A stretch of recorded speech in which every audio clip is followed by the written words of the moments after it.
Hey there, YouTube fans. How you going, man?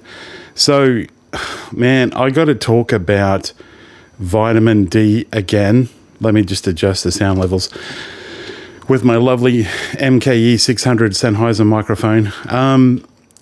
So, I swear that my sinusitis is so much better in the morning since I've been taking vitamin D. Now, I just took some vitamin D 7,000 international units, vitamin D3, and it says weekly, but I personally took that daily because I am deficient in vitamin D.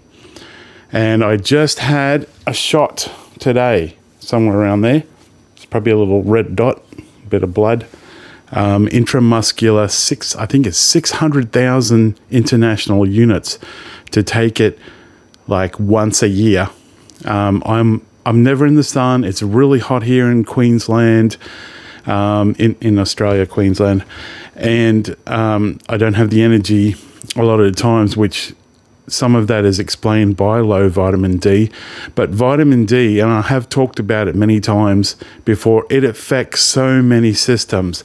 Just some of the ones off the top of my head is your hormones, like testosterone, estrogen, progesterone, diabetes, your bones, your skin for like psoriasis, your mental health for depression.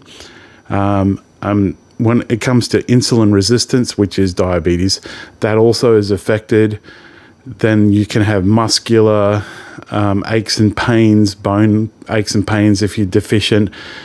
And energy, you can be low on energy, and so many different things. And it kind of creeps up on you. And I swear there is some research on this that even if I were to be in the normal range, and this is just me, you check with your own doctor, that's my disclaimer before you do anything. Even if I were to be in the normal range, I don't think that's enough for me personally. I think I need to be around 120 or more all the time, all year. Now, in Queensland, it's very easy to get in a lot of vitamin D. You can get it in your food, but the best thing is sunlight, right? And there is no shortage of sunlight where I live. It's like 300 sunshine days of the year. But it is so hot. The heat affects me, as I said, and you can get sunburnt here where I am in Queensland. So there are pros and cons. In fact, I've already had a little bit of skin cancer cut out here. Luckily, it wasn't something like melanoma, something really dangerous. So that's the other thing that you have to be careful of. You're damned if you do, you're damned if you don't.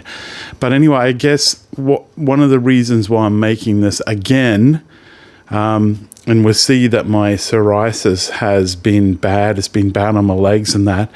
But normally when I have an injection, it kind of clears up a lot and very fast and kind of overnight. But my point was, the main point for this video was, I cannot get over how much better my sinuses are in the mornings. I even had some sulfites last night, and I'm allergic to sulfites. I had some what's that vinegar? Balsamic, Italian balsamic vinegar behind me there, and I'm still okay. So there is this really strong link between all these problems and vitamin D, and it depends on where you live and what you do. Like if you're always indoors, if you live in a country that has months of the year without sunlight, like Norway, Sweden, they have to take vitamin D3, I believe it is, but it's definitely vitamin D. I'm pretty sure it's vitamin D3. I'm not sure if I can pronounce this correctly. Let me try. Cholecalciferol. Okay.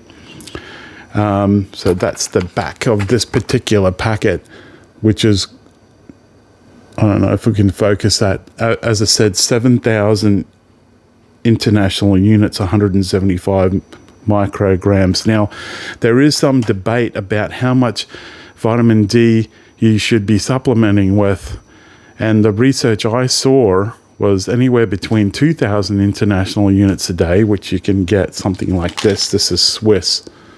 And you could have up to 4, apparently, a day. And then there is apparently research, that's just 1,000 international units a day, by the way.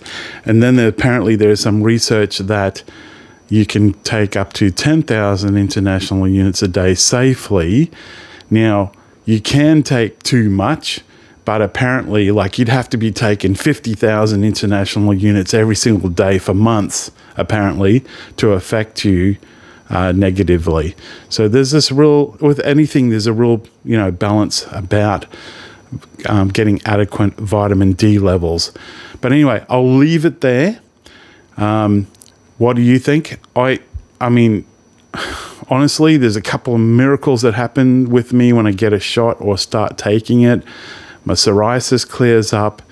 My energy seems to get better, although there's like that period where things I sort of feel worse and then get better. That makes kind of sense. And my sinuses today, the last few days, have been amazing. Like, I can breathe. They're not perfect because I'm in air conditioning all the time. As I said, it's hot here where I live. But those few things are really encouraging. Also, it really affects, as I said, your diabetes. That's a really important point. There is definitely a link, and you can ask ChatGPT. That's one of the artificial intelligences I asked about it, or do a web search about, if you have a deficiency, what happens if you're deficient in vitamin D. So those are the main points I wanted to make today. I hope this is helpful. Please remember to like, comment, and subscribe. Teach us out. God bless you. Ciao.